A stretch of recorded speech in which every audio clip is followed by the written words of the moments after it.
Assalamualaikum warahmatullahi wabarakatuh. Di sini saya Nurdiah Sasmita dari Prodi PGSD Siang. Saya akan menjelaskan mengenai sejarah kurikulum tahun 1947, 1952, dan 1968. Nah, teman-teman bisa dilihat di sini ada kurikulum yang pertama yaitu 1947. Kurikulum Pendidikan Nasional 1947 merupakan kurikulum pertama pada masa kemerdekaan yang waktu itu namanya Rencana Pelajaran 1947. Penyebutannya waktu itu adalah Lear Plan atau Rencana Pelajaran ketimbang istilah kurikulum dalam bahasa Inggris. Rencana Pelajaran 1947 bersifat politis yang tidak mau lagi melihat dunia pendidikan masih menerapkan kurikulum Belanda yang orientasi pendidikan dan pengajarannya ditujukan untuk kepentingan kolonialis Belanda.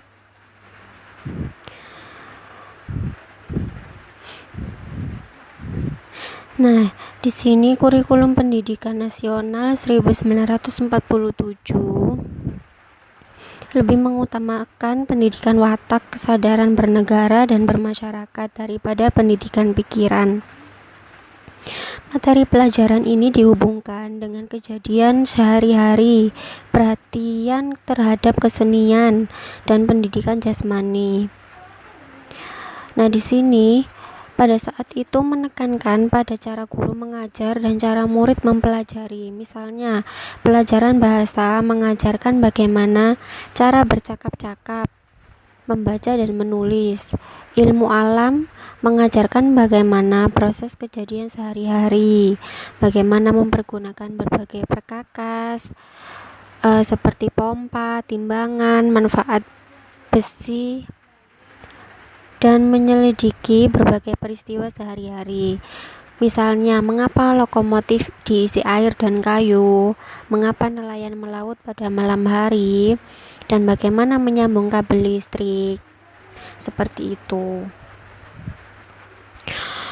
Untuk yang kedua, ada kurikulum 1952. Nah, kurikulum 1952 ini merupakan pengembangan dari kurikulum sebelumnya, teman-teman. Nah, yaitu kurikulum sebelumnya itu 1947 tadi, di mana kurikulum ini lebih merinci setiap mata pelajaran. Karena kurikulum 1952 lebih dikenal sebagai rencana pelajaran terurai. Kurikulum ini sudah mengarah pada suatu sistem pendidikan nasional yang paling menonjol dan sekaligus ciri dari kurikulum 1952 bahwa setiap rencana pelajaran harus memperhatikan isi pelajaran yang dihubungkan dengan kehidupan sehari-hari.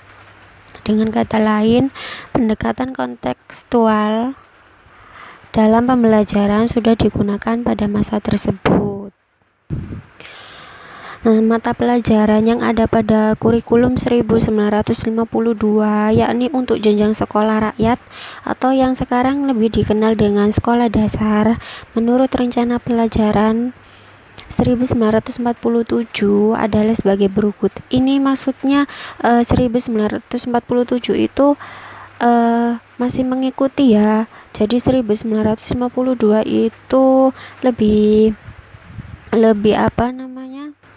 lebih mengembangkan lagi.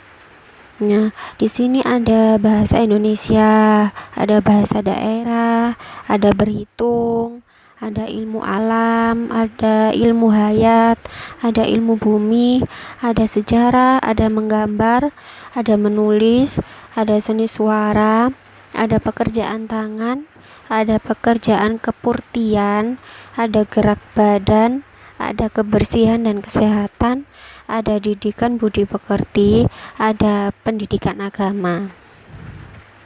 Ada 16 ya.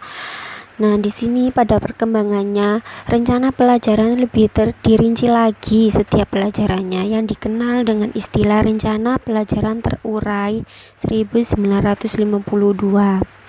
Silabus mata pelajarannya jelas sekali di sini, teman-teman. Seorang guru mengajar satu mata pelajaran. Pada masa itu juga dibentuk kelas masyarakat, yaitu sekolah khusus bagi lulusan SR 6 tahun yang tidak melanjutkan ke SMP. Kelas masyarakat mengajarkan keterampilan seperti pertanian, pertukangan, dan perikanan. Tujuannya agar anak tak mampu sekolah ke jenjang SMP bisa langsung bekerja. Nah, itu tadi penjelasan dari kurikulum 1952. Untuk selanjutnya ada kurikulum 1968. Di sini bisa dilihat kurikulum 1968 ini merupakan pembaharuan dari kurikulum 1964, yaitu dilakukannya perubahan struktur kurikulum pendidikan dari Pancawardhana menjadi pembinaan jiwa Pancasila, pengetahuan dasar, dan kecakapan khusus.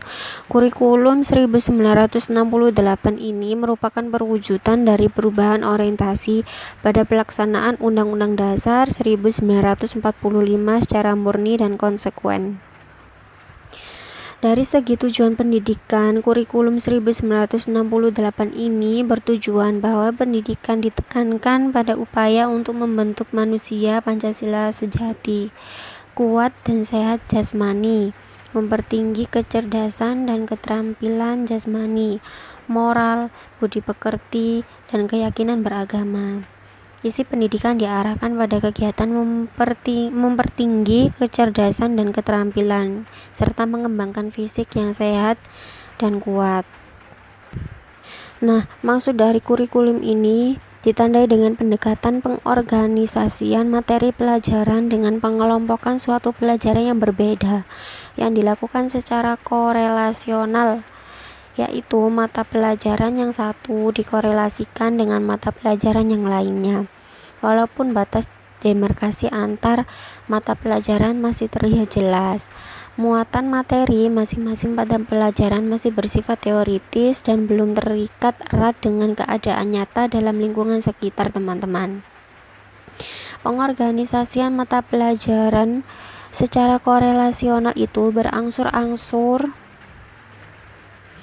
mengarah kepada pendekatan pelajaran yang sudah terpisah berdasarkan disiplin ilmu pada sekolah yang lebih tinggi. Berikut ciri-ciri kurikulum 1968. Yang pertama, sifat kurikulum correlate subject. Yang kedua, jumlah mata pelajaran SD 10 bidang studi, SMP 18 bidang studi. Bahasa Indonesia dibedakan atas bahasa Indonesia 1 dan 2. Kalau di SMA itu jurusannya 18 bidang studi. Kalau penjurusan di SMA dilakukan di kelas 2 dan disederhanakan menjadi 2 jurusan, yaitu sastra sosial, budaya, dan ilmu pasti pengetahuan alam, atau yang waktu itu disingkat menjadi PASPAL, dan Menteri Pendidikan dan Kebudayaan Masyuri. Pada 1968 sampai 1973. Nah, di sini kurikulum 1968 menekankan pendekatan organisasi materi pelajaran atau subjek mater, kelompok pembinaan Pancasila, pengetahuan dasar, dan kecakapan khusus. Kurikulum ini bersifat korelate subjek kurikulum, artinya materi pelajaran pada tingkat bawah mempunyai korelasi dengan kurikulum sekolah lanjutan. Jumlah pelajarannya 9 yang memuat hanya mata pelajaran pokok saja. Bidang studi pada kurikulum ini dikelompokkan pada 3 kelompok besar.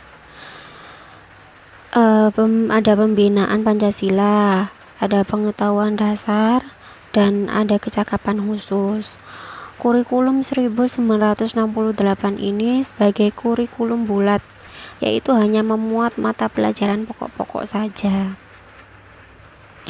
Nah, begitu teman-teman penjelasan dari saya mengenai sejarah kurikulum 1947 dan 1952 serta 1968 68.